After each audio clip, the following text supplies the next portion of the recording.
Murat sen de geç artık. Murat geç önce oraya. Namaz hesabını veren diğer hesapları da rahat verir. Amin. Amin Allah'ım. Amin.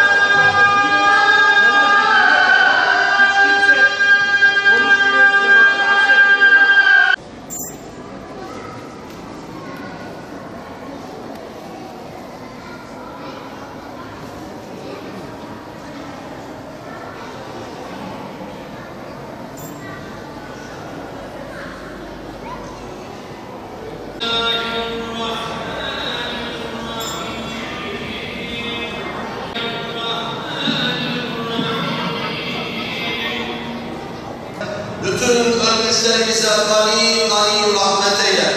Bütün şehitlerimize gani rahmet eyle. Dünyanın çeşitli yerlerinde yaşama savaşı veren kardeşlerimize de rahmet eyle.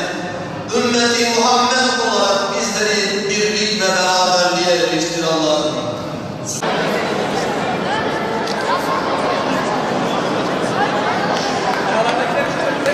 أعوذ بالله من الشيطان الرجيم بسم الله الرحمن الرحيم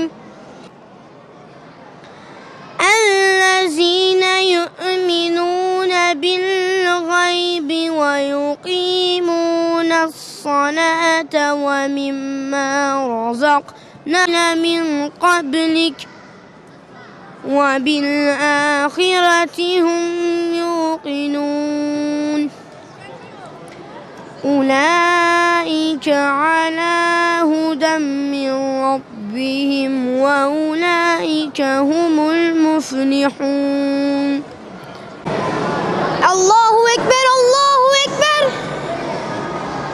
الله أكبر الله أكبر أشهد أن لا إله إلا الله أشهد أن لا إله إلا الله أشهد أن محمدا رسول الله أشهد أن محمدا رسول الله حي على الصلاة حي على الصلاة حي على الفلاح حي على الفلاح الله أكبر الله أكبر لا إله إلا الله أشهد أن لا إله إلا الله أشهد أن محمدا رسول الله أشهد أن محمدا رسول الله حي على الصلاة حي على الصلاة حي على الفلاح حي على الفلاح قابل الصلاة قابل الصلاة الله أكبر الله أكبر لا إله إلا الله الحمد لله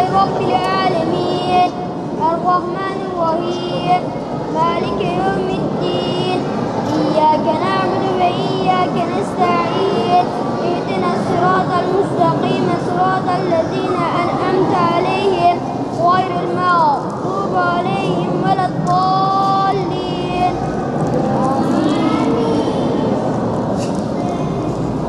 ويل لكل همزة لمزة الذي جمع ماله وعدده يحسب أن ماله أخلده كلا لينبذن في الهدمة وما أدراك ما الهدمة نار الله الموقدة التي تطلع على الأفئدة إنها عليهم مؤصدة في عمد ممددة الله أكبر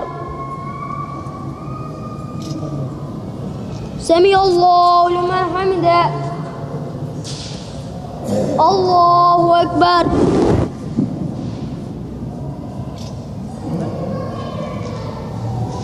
الله أكبر الله أكبر الله أكبر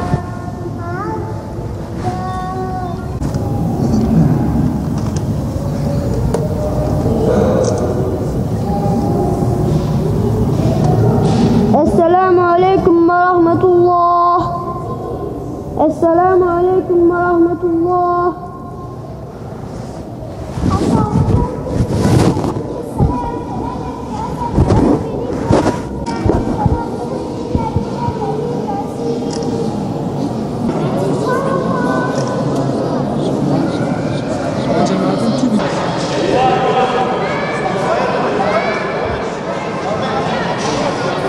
Çünkü namaz insanları kötülükten alıkoyar. Namaz Peygamberimizin dediği gibi gözün nurudur. Namaz olmazsa nur olmaz, karanlık olur. Her daim namazlarını kılan, namazına önem veren insanlardan eyle. Eğitimlerinde hizmette bulunan hocalarından, annelerinden, babalarından Yüce Rabbim razı olsun. Manlı insanlara, gençlere hepimizin, bu milletin, bu vatanın ve tüm İslam aleminin ihtiyacı var. Çıkmış olduğumuz bu kutlu yolculukta Yüce Rabbim hepimizi muvaffak eylesin. Vatanımızı ve milletimizi öldürtmesin. Bütün işlerimizin evvelini ve ahirini hayırlı eylesin. Diyorlar ki bu altınlarınızla istediğiniz kadar yiyip içebilirsiniz ve orada geriye kalan altınlarınızla istediğiniz yettiği kadar hangi bilete yetiyorsa altınlarınız o vasıtaya binip o 2 aylık yolculuğunuzu hızlı bir şekilde kat edebilirsiniz. Aman ha o 24 altınınız bitmesin, altınlarınız yoksa orada size bilet vermezler. Sonra o 2 aylık çöl yolculuğunu aç susuz yayan bitiremezsiniz. Perişan olursunuz. Bakıyor ki diğer arkadaşı istasyona gelmiş ama elinde tek bir altını kalmış. 23 tane altınını har vurup harman savurmuş, sağa sola çarçur etmiş, boşuna harcamış.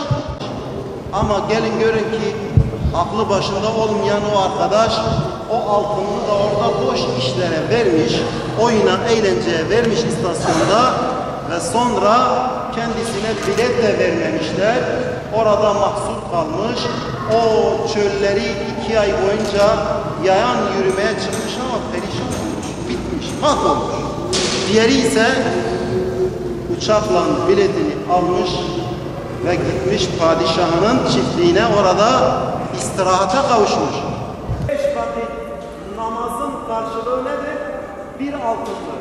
1 altın nedir? 1 saattir. Evet, sabahtan akşama kadar abdestiyle 5 vakit namazımız hepsi 1 saatimizi alır değil mi? Bize o 1 saati veren kimdi? Allah. Değil mi? Bize o 24 saati de kim vermişti? Biz de eğer bir gün boyunca o 24 saatten 1 saati Allah'a vermezsek, değil mi? Verirsek aklı başında olan insanlardan olacağız, değil mi? Vermezsek ihanelerden olacağız, perişan olacağız. Cennete kavuşmamız hayal olur, zor olur, değil mi? İşte Allah'ın rızasına, cennete kavuşmak için her gün 1 saatimizi Allah Azze ve Celle için ibadete, namaza harcayacağız.